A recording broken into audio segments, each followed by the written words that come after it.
Welcome back to my YouTube channel. ಇವತ್ತಿನ recipe ಬಂದು pasta recipe. ಈ ಪಾಸ್ತಾ ರೆಸಿಪಿನ ನಾವು ಇವತ್ತೇ ಈ ಕ್ಷಣನೇ ಅಂತಾರಲ್ಲ ಹಾಗೆ ನಾವು ಆನ್ ದ ಸ್ಪಾಟಲ್ಲಿ ಐಡಿಯಾ ಮಾಡಿ ಪಾಸ್ತಾನ ರೆಡಿ ಮಾಡಿದ್ದು. ಅದು ಹೇಗೆ ಮಾಡಿದ್ವಿ ಹಿಂಗೆ ಮಾಡಿದ್ವಿ ಅಂತ ಮುಂದೆ ಹೋಗ್ತಾ ನಿಮಗೆ ಡೀಟೇಲ್ಸ್ನ ನಾವು ಕೊಡ್ತೀವಿ. ಈ ರೀತಿ ನಾವು ಪಾಸ್ತಾನ ಟ್ರೈ ಮಾಡಿ ಸಂಡೇ ಸ್ಪೆಷಲ್ ಅಂತ ನಾವು ತಿಂದಿದ್ದೀವಿ. ಬನ್ನಿ ಇದನ್ನು ಹೇಗೆ ಮಾಡಿದ್ವು ಅಂತ ನಾನು ನಿಮಗೂ ಕೂಡ ಹೇಳ್ಕೊಡ್ತೀನಿ. ನಾನು ಸ್ಲೈಸರ್ಡ್ ಹೆಸರು ಯೂಸ್ ಮಾಡಿ ಈರುಳ್ಳಿ ಮತ್ತು ಮೆಣಸಿನ್ಕಾಯಿನ ಈ ರೀತಿ ಚಿಕ್ಕ ಚಿಕ್ಕದಾಗಿ ಕಟ್ ಮಾಡಿಕೊಂಡೆ. ಅದ್ರ ಜೊತೆಗೇ ನಾನು ತರಕಾರಿ ಬೇಕು ಅಂತ ಇದ್ದಿದ್ದು ಮನೇಲಿ ತರಕಾರಿ ಕ್ಯಾರೆಟು ಅದನ್ನು ಕೂಡ ಏನು ಮಾಡಿದ್ದೀನಿ ಸ್ಲೈಸರ್ಡ್ ಹೆಸರು ಯೂಸ್ ಮಾಡಿದ್ದೀನಿ ಕೂಡ ಕಟ್ ಮಾಡಿಕೊಂಡೆ. ಇನ್ನು ಇದೆಲ್ಲ ಕಟ್ ಮಾಡಿದ್ಮೇಲೆ ಟೊಮೊಟೊ ಯಾಕೆ ಬಿಡಬೇಕು ಅಂತ ಟೊಮೊಟೊನು ಕೂಡ ಸ್ಲೈಸರ್ಡ್ ಹೆಸರಲ್ಲೇ ಕಟ್ ಮಾಡಿದೆ. ಅದು ಕೂಡ ಚೆನ್ನಾಗಿ ಬಂತು. ನೋಡಿ ಎಷ್ಟು ಆರಾಮ್ಸೆ ಈಸಿಯಾಗಿ ನಾನು ಟೊಮೊಟೊನ ಈ ರೀತಿ ಕಟ್ ಮಾಡಿಕೊಂಡೆ. ಇನ್ನು ಸೊಪ್ಪನ್ನು ಕೂಡ ನಾವು ಇದೇ ರೀತಿ ಕಟ್ ಮಾಡೋದು ಬೇಡ ಅಂತ ಸ್ವಲ್ಪ ಶ್ರಮ ವಹಿಸಿ ಈ ರೀತಿ ನಾನೇನು ಮಾಡಿದೆ ಕೊತ್ತಂಬರಿ ಸೊಪ್ಪನ್ನು ಚಾಕುಲಿ ಕಟ್ ಮಾಡಿಕೊಂಡೆ.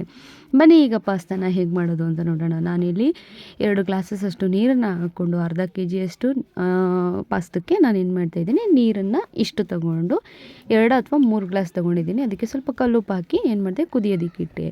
ಅದಾದಮೇಲೆ ಪಾಸ್ತಾನ ಕಟ್ ಮಾಡಿ ಅದರೊಳಗಡೆ ಹಾಕಿ ನಾನು 6ರಿಂದ 12 ನಿಮಿಷ ಏನು ಮಾಡಿದೆ 6 to 12 ಮಿನಿಟ್ಸ್ ಏನು ಮಾಡಿದೆ ಬೇಯಕ್ಕಿಟ್ಟೆ. ಟೊಮೊಟೊ, ಈರುಳ್ಳಿ, ಕೊತ್ತಂಬರಿ ಸೊಪ್ಪು, ಕ್ಯಾರೆಟು, ಹಸಿಮೆಣ್ಸಿನ್ಕಾಯಿ ಇದನ್ನೆಲ್ಲ ನಾನು ಕಟ್ ಮಾಡಿದ್ದೆನಲ್ಲ ಇನ್ನೊಂದು ಸಲ ಮುಟ್ಟಿ ನೋಡಿ ಫೀಲ್ ಮಾಡಬೇಕು ಅನ್ನಿಸ್ತು. ಅದನ್ನು ಕೂಡ ಫೀಲ್ ಮಾಡಿಕೊಂಡೆ. ನಾನೀಗ ಇದು ಬಾಯ್ಲ್ ಆಗಿರೋದನ್ನು ಚೆನ್ನಾಗಿ ಬೆಂದಿದೆಯಾ ಬೆಂದಿಲ್ವಾ ಅಂತ ಒಂದು ಸಲ ಚೆಕ್ ಮಾಡ್ಕೋಬೇಕು ಅಂತ ಏನು ಮಾಡಿದೆ ಚೆಕ್ ಕೂಡ ಮಾಡಿಕೊಂಡೆ. ನನಗೇನೋ ಇದು ಚೆನ್ನಾಗಿ ಬೆಂದಿದೆ ಅಂತ ಫೀಲ್ ಆಯಿತು. ಚೆನ್ನಾಗಿ ಬೆಂದಿದೆ ಅನ್ನೋದನ್ನು ಕನ್ಫರ್ಮ್ ಮಾಡ್ಕೊಂಡಾದಮೇಲೆ ನಾನೇನು ಮಾಡಿದೆ ಇದನ್ನು ವಾಶ್ ಮಾಡಿಕೊಂಡೆ. ಅದು ತಣ್ಣೀರಲ್ಲಿ ವಾಶ್ ಮಾಡಿಕೊಂಡೆ. ಅದನ್ನು ಸೈಡ್ಗೆ ಎತ್ತಿಟ್ಬಿಟ್ಟು ಈಗ ರೆಡಿ ಮಾಡ್ಕೊಳ್ಳೋಣ ಅಂತ ನಾನು ಒಗ್ಗರಣೆಗೆ ರೆಡಿ ಮಾಡಿದೆ. ಒಂದು 4 ಟೇಬಲ್ ಸ್ಪೂನ್ ಎಣ್ಣೆ ಹಾಕಿ ಅದರೊಳಗೆ ನಾನು ಈರುಳ್ಳಿನ ಮತ್ತು ಮೆಣಸಿನ್ಕಾಯಿನ ಏನು ಮಾಡಿದೆ ಡೈರೆಕ್ಟಾಗಿ ಹಾಕ್ಕೊಂಡು ಮಿಕ್ಸ್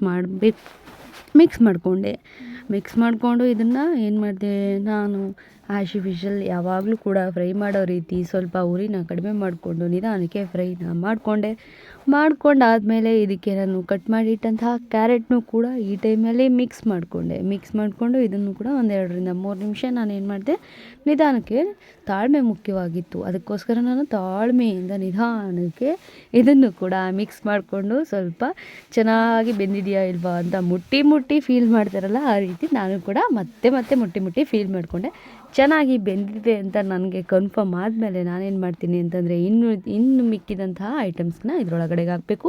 ಆ ಟೈಮಲ್ಲಿ ಫ್ಲ್ಯಾಶ್ ಆಗಿದ್ದು ನನಗೆ ಕೊತ್ತಂಬರಿ ಸೊಪ್ಪನ್ನು ಕೂಡ ಈ ಟೈಮಲ್ಲಿ ಹಾಕಿ ನಾನು ಏನಾಗಿ ಮಾಡಿದೆ ಚೆನ್ನಾಗಿ ಬಾಡಿಸ್ಬಿಟ್ಟೆ. ಯಾರಿಗೂ ಕೂಡ ಕೊತ್ತಂಬರಿ ಸೊಪ್ಪು ಸಿಗಬಾರ್ದು ಎತ್ತಿಡಬಾರ್ದು ಅನ್ನೋದು ನನ್ನ ಇಂಟೆನ್ಷನ್ ಆಗಿತ್ತು. ಅದಕ್ಕಾಗಿ ನಾನೇನು ಮಾಡಿದೆ ಕೊತ್ತಂಬರಿ ಸೊಪ್ಪನ್ನ ಎತ್ತಿಟ್ಟೆ. ಈ ಟೈಮಲ್ಲಿ ಟೊಮೊಟೊನ ಹಾಕಬೇಕು ಅನ್ನಿಸ್ತು.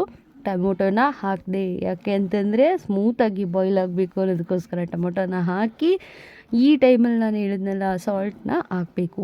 ಅದಕ್ಕೆ ನಾನೀಗ ಏನು ಮಾಡ್ತೀನಿ ಅಂತಂದರೆ ಒಂದು ಸಲ ಚೆನ್ನಾಗಿ ಟೊಮೊಟೊನ ಹಾಕಿ ಅದ್ರ ಜೊತೆಗೆಲ್ಲ ಮಿಕ್ಸ್ ಮಾಡಾದಮೇಲೆ ಇದಕ್ಕೆ ಒಂದು 1/4 ಟೇಬಲ್ ಸ್ಪೂನಷ್ಟು ಏನು ಮಾಡೋಣ ನಾವು ಪಕ್ಕದಲ್ಲಿ ಇಟ್ಟಿದೆ ಅದನ್ನು ತಗೊಂಡು ಟೇಬಲ್ ಸ್ಪೂನಲ್ಲಿ ಸಾಲ್ಟನ್ನ ಈಗ ಮಿಕ್ಸ್ ಮಾಡ್ಕೋಬೇಕು. ನೋಡಿ ನಾನು ಅರ್ಧ ಟೇಬಲ್ ಸ್ಪೂನಷ್ಟು ಚಿಕ್ಕ ಟೇಬಲ್ ಸ್ಪೂನ್ ತೊಗೊಂಡಿದ್ದೀನಿ. ಅದರಲ್ಲೊಂದು ಅರ್ಧ ಟೇಬಲ್ ಸ್ಪೂನಷ್ಟು ನಿಧಾನಕ್ಕೆ ಮಿಕ್ಸ್ ಮಾಡಾದ್ಮೇಲೆ ಇದನ್ನು ಕೂಡ ಒಂದು ಸಲ ಫುಲ್ ಎಲ್ಲನೂ ಮಿಕ್ಸ್ ಮಾಡಿದೆ. ಚೆನ್ನಾಗಿ ಬೇಯಲಿ ಒಂದೇ ಕಡೆ ಬೇಯಬಾರ್ದು ಅನ್ನೋದ್ರಿಂದ ಎಲ್ಲನೂ ಮಿಕ್ಸ್ ಮಾಡಿ ನೋಡಿ ಎಷ್ಟು ಚೆನ್ನಾಗಿದೆ ಅಲ್ವಾ ಸಾಫ್ಟಾಗಿ ಹಿಂಗೆ ಕಾಣಿಸ್ತಾ ಇದೆ. ಕಣ್ಣಿಗೆ ಫಸ್ಟ್ ಇಷ್ಟ ಆಗಬೇಕು ಅನ್ನೋದು ಇದೇ ಕಾರಣಕ್ಕೆ, ಆಮೇಲೆ ಬಾಯಿಗೆ ಇಷ್ಟ ಆಗಬೇಕು. ನಾನು ಇದು ಸ್ವಲ್ಪ ಕಲರ್ಫುಲ್ಲಾಗಿ ಕಾಣಲಿ ಟೇಸ್ಟಿಯಾಗಿರಲಿ ಅನ್ನೋದಕ್ಕೋಸ್ಕರ ಇಲ್ಲಿ ರೆಡ್ ಚಿಲ್ಲಿ, ಟರ್ಮರಿಕ್ ಪೌಡರು ಮತ್ತು ಧನಿಯಾ ಇವು ಮೂರನ್ನು ಕೂಡ ಏನು ಮಾಡಿದೆ ಇಲ್ಲಿ ಸ್ವಲ್ಪ ಒಂದು 1/4 ಟೇಬಲ್ ಸ್ಪೂನಷ್ಟು ಏನು ಮಾಡಿದೆ ಮಿಕ್ಸ್ ಮಾಡಿಕೊಂಡೆ. ಇನ್ನೊಂದು ಸ್ವಲ್ಪ ಇರಲಿ ಅಂತ ಎಕ್ಸ್ಟ್ರಾ ಹಾಕೋತಾ ಇದ್ದೀನಿ. ನಾನು ಸ್ವಲ್ಪ ಖಾರನ ಜಾಸ್ತಿ ಮಾಡ್ತೀನಿ, ಹಾಗಾಗಿ ನಾನು ಸ್ವಲ್ಪ ಖಾರ ಹಾಕೋತಾ ಇದ್ದೀನಿ. ನಿಮಗೆ ನನ್ನ ಅಡುಗೆ ಇಷ್ಟ ಆಗಿ ನೀವು ಟ್ರೈ ಮಾಡಿದ್ರೆ ನೀವು ಕೂಡ ಇದೇ ರೆಸಿಪಿನ ನಿಮಗೆ ರುಚಿಗೆ ಎಷ್ಟು ಬೇಕೋ ಅಷ್ಟನ್ನು ಟ್ರೈ ಮಾಡಿ. ನಾನಿಲ್ಲಿ ಸ್ವಲ್ಪ ಖಾರನ ಜಾಸ್ತಿ ಹಾಕ್ಕೋತಾ ಇದ್ದೀನಿ. ಇದಾದಮೇಲೆ ಎಕ್ಸ್ಟ್ರಾ ಸ್ಪೈಸಿ ಬೇಕು ಅನ್ನೋದಕ್ಕೋಸ್ಕರ ಗರಂ ಮಸಾಲೆ ಬೇಕು ಅನ್ನೋದಕ್ಕೋಸ್ಕರ ಫಟ್ ಅಂತ ಹೋಗಿ ಫ್ರಿಜ್ಜಲ್ಲಿ ಗರಂ ಮಸಾಲೆ ತರೋದಕ್ಕೋಸ್ಕರ ಹೋಗಿದ್ದೆ. ಅಷ್ಟರಲ್ಲಿ ಈ ರೀತಿ ಆಗಿಬಿಟ್ಟಿತ್ತು. ನಾನು ಹೋಗಿ ಫ್ರಿಜ್ಜಿಂದ ಗರಂ ಮಸಾಲೆನ ಅರ್ಧ ಟೇಬಲ್ ಸ್ಪೂನಷ್ಟು ತಂದು ಇದರೊಳಗಡೆ ಹಾಕಿದ್ಮೇಲೆ ಒಂದು ಸಲ ಫೈನಲಾಗಿ ಮಿಕ್ಸ್ ಮಾಡ್ಕೊಂಬಿಡೋಣ. ಎಲ್ಲ ಈರುಳ್ಳಿ ಟೊಮೊಟೊಗೆಲ್ಲ ನಾನು ಹಾಕಿರೋ ಮಸಾಲೆ ಹಿಡಿಬೇಕು ಅನ್ನೋದಕ್ಕೋಸ್ಕರ ಏನು ಮಾಡಿದೆ ಒಂದು ಸಲ ಮಿಕ್ಸ್ ಮಾಡ್ಕೊಂಡಾದ್ಮೇಲೆ ಕ್ವಾಂಟಿಟಿ ಎಷ್ಟಿದೆ ನಾನು ಎಷ್ಟು ಕಟ್ ಮಾಡಿದ್ದು ಎಷ್ಟಾಯಿತು ಅಂತ ನಾನೊಂದು ಸಲ ನನ್ನ ಮೈಂಡಿಗೆ ಕ್ಲಾರಿಟಿ ಸಿಗಲಿ ಅನ್ನೋದಕ್ಕೋಸ್ಕರ ಈ ರೀತಿ ಒಂದು ಕಡೆಗೆ ಏನು ಮಾಡಿದೆ ಮೆಷರ್ಮೆಂಟ್ ತೊಗೋತಾ ಇದೆ ಮತ್ತು ಅದನ್ನು ಕೂಡ ಮಿಕ್ಸ್ ಮಾಡ್ಕೊಂಡಂಗೆ ಫೀಲ್ ಆಗ್ತಿತ್ತು. ಅದೆಲ್ಲ ಆದಮೇಲೆ ನಾನೇನು ಮಾಡಿದೆ, ಈಗೇನು ಮಾಡಬೇಕು ಅನ್ನಿಸ್ದಾಗ ಒಂದು ಸ್ವಲ್ಪ ನೀರು ಹಾಕ್ಕೊಳ್ಳೋಣ ಅನ್ನಿಸ್ತು. ಏಕೆಂದರೆ ತುಂಬ ಪಲ್ಯ ಥರ ಆಗಿಬಿಟ್ಟಿತ್ತು. ಆ ರೀತಿ ಇದ್ದರೆ ನಾನು ಹಾಕೋ ಪಾಸ್ತಾ ಚೆನ್ನಾಗಿರಲ್ಲ ಅನ್ನೋದಕ್ಕೋಸ್ಕರ ಒಂದು ಹಾಫ್ ಗ್ಲಾಸಸ್ಸಷ್ಟು ನಾನೇನು ಮಾಡಿದೆ, ನೀರನ್ನು ಕೂಡ ಮಿಕ್ಸ್ ಮಾಡಿಕೊಂಡೆ. ನೀರನ್ನು ಮಿಕ್ಸ್ ಮಾಡಿ ಇದಕ್ಕೆ ನಾನು ಎಲ್ಲನೂ ಕೂಡ ಮಿಕ್ಸ್ ಆದಮೇಲೆ ಒಂದು ಸಲ ನೋಡ್ಕೊಳ್ಳೋಣ ಎಷ್ಟು ಕ್ವಾಂಟಿಟಿ ಬೇಕು ಅನ್ನೋದಕ್ಕೋಸ್ಕರ ನೋಡಿಕೊಂಡು ರುಚಿಗೆ ತಕ್ಕಷ್ಟು ಉಪ್ಪನ್ನು ಕೂಡ ಈ ಟೈಮಲ್ಲಿ ಮಿಕ್ಸ್ ಮಾಡಿಕೊಂಡೆ. ಯಾಕೆಂದರೆ ಚೆನ್ನಾಗಿ ಬಾಯ್ಲ್ ಆಗುತ್ತೆ ಅನ್ನೋದಕ್ಕೋಸ್ಕರ ಆವಾಗ ಒಂದು ಕಾಲು ಟೇಬಲ್ ಸ್ಪೂನು, ಇವಾಗ ಕಾಲು ಟೇಬಲ್ ಸ್ಪೂನು, 1 ಟೇಬಲ್ ಸ್ಪೂನಷ್ಟು ಸಾಲ್ಟನ್ನು ಹಾಕ್ಕೊಂಡು ಬಸ್ದಿಟ್ಕೊಂಡಿದ್ದಂತಹ ಏನು ನಾವು ತೊಳೆದಿಟ್ಕೊಂಡು ಒಂದು ಕಡೆ ನೀರು ಸೋರಲಿ ಅಂತ ಪಾಸ್ತಾನ ರೆಡಿ ಮಾಡಿ ಇಟ್ಕೊಂಡಿದ್ವಲ್ವ, ಅದನ್ನು ನಾನು ಹಾಕಿದಾಗ ಫಸ್ಟು ಗುಡ್ಡೆ ಥರ ಬಂದುಬಿಡ್ತು, ಒಳ್ಳೆ ಮುದ್ದೆ ಥರ.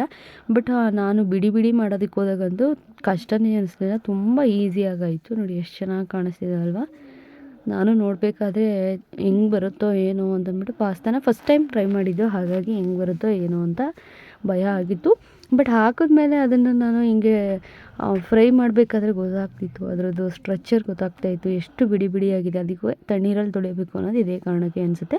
ನಾನು ತಣ್ಣೀರಲ್ಲಿ ಒಂದು ಸಲ ವಾಶ್ ಮಾಡಬೇಕಾದ್ರೆ ನನಗೆ ಈ ಭಯ ಆಗ್ತಿತ್ತು ಹೆಂಗಿರುತ್ತೋ ಏನೋ ಅಂತ. ಬಟ್ ಫೈನಲಾಗಿ ಈ ರೀತಿ ಬಿಡಿಯಾಗಿ ಬಂತು. ಇವತ್ತಿನ ರೆಸಿಪಿ ಇದಾಗಿತ್ತು. ಇದನ್ನು ಮಿಕ್ಸ್ ಮಾಡಿ ಕೊತ್ತಂಬರಿ ಸೊಪ್ಪು ಹಾಕಿಬಿಟ್ರೆ ಮುಗೀತು ಇವತ್ತಿನ ರೆಸಿಪಿ ಪಾಸ್ತಾ.